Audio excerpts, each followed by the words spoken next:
হ্যাঁ আপু, তোমার জন্য আমার খুব কষ্ট হয়। তুমি যখন কান্না করো আমার অনেক কষ্ট হয়। আচ্ছা, একটা কথা বলিনি, আমার রাগের কোনো গুরুত্ব ছিল না। বাদ দেই। জানবি তো আপু, কেমন আছো? আলহামদুলিল্লাহ অনেক বেশি ভালো আছি। জীবনে খারাপ সবাই চাইবে, ভালোটা খুব কম মানুষই চাইবে। হ্যাঁ, জীবনে ভালো কিছু করতে গেলে মানুষ কখনো সেটা চাইবে না যে ভালো কিছু হোক। বিনামিন। আপু, আমি ইন্ডিয়া থেকে দেখছি গো। তোমার আমার সেম কাহিনী। থ্যাংক ইউ যে আমাকে ইন্ডিয়া থেকেও দেখছে। তুমি তো শুধু ভাইরাল হওয়ার জন্য ওকে বিয়ে করছো। তোমাদের মতো মেয়ে জাহান্নামে যাবে। শাপলা হুসাইন, যদি এর জন্য আমি তাকে বিয়ে করে থাকি তাহলে অবশ্যই জাহান্নামে যেত। এমনিও তো যাবো জাহান্নামে, এমনিও তো যাবো। আমার ফেস সারা বাংলাদেশের মানুষ দেখে নিছে। হ্যাঁ, তাহলে আমি কোন দিক দিয়ে বালাকাম করলাম? এমনিও যাবো, মনেও যাবো। আর আমি তাকে ভাইরাল হওয়ার জন্য বিয়ে করিনি, একমাত্র কোন আল্লাহ জানে আমি তারে কেন বিয়ে করছি। সংসার করার জন্য। ভাইরাল হওয়ার জন্য বিয়ে করলে তো আমি নিজেও ভাইরাল হইতে পারি।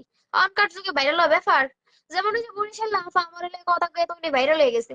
হেতি যদি আমার বিষয়ে কথা কয়ে ভাইরাল হইতে পারে, তাহলে আমি কেন লেগে ভাইরাল হইতে পারতাম না? আমার কেন লেগে জীবন একটা দাগ লাগায় ভাইরাল হন লাগতো?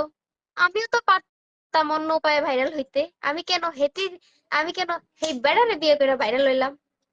তাই শুধু শুধু ভাইরাল ভাইরাল টাইনেন না, এগুলো বাদ দেন।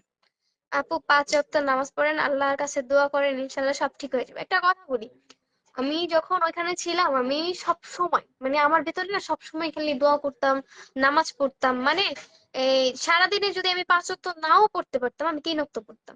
3 ওয়াক্ত না পড়তে পারলে 2 ওয়াক্ত পড়তাম। ফজরেরটা না পড়তে পারলে জোহরেরটা পড়তাম। হ্যাঁ, পরে হচ্ছে আমি কোরআন শরীফ এই রমজান মাসে আমি কয় পারা পড়ছি। আমি তো 15 রমজানে 16 রমজানে আমার বাসায় চলে আসছি। যখন বাসায় চলে আসি তখন আমার ভিতরে না আফসোস হইতেছিল যে আমি কোরআন শরীফটা অর্ধেক পড়ে চলে আসছি। মানে আমি কিন্তু প্রতিদিন পড়তে পারি না, আমার একটা প্রবলেম ছিল। তার কারণে আমি কোরআন শরীফ আজকে পড়লে কালকে পড়তে পারিনি। এই প্রবলেমটা হচ্ছে আমি ওই বেবি নষ্ট হয়ে গেছে, তো ওই সমস্যাটা না আমি ভুগতাম হঠাৎ হঠাৎ করে। যার কারণে আমি কোরআন শরীফটা পড়তে পারতাম না। মানে আজকে পড়ছি, কালকে আবার পড়তে পারতাম না। একদিনে আমি একসাথে 3 পারা 4 পারা করে পড়তাম কোরআন শরীফ। তো এইরকম মনে হয় 9-10 পারা পর্যন্ত পড়ে রাইখা দিছি আমি, যে আমি 27 রমজানে 1 খতম দিব।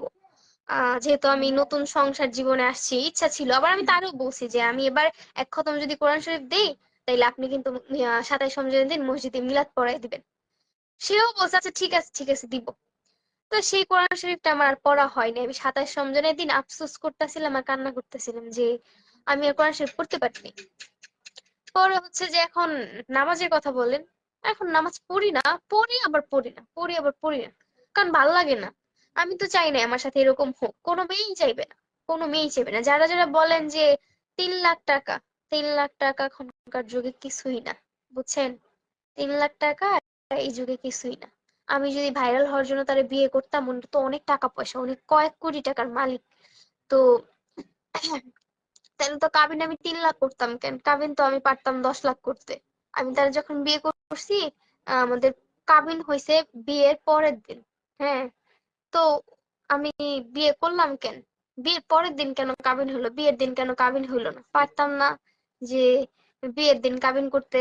তো এগুলা বাদ দেন, এই আলাপ বাদ দিয়ে এখন সামনের দিকে কিভাবে আমি কি করব সেই দিকে সাপোর্ট করেন। আর যাদের দেখতে ভালো না লাগবে তারা দেখবেন না আমারে, বাদ দিয়ে দেন দেখা।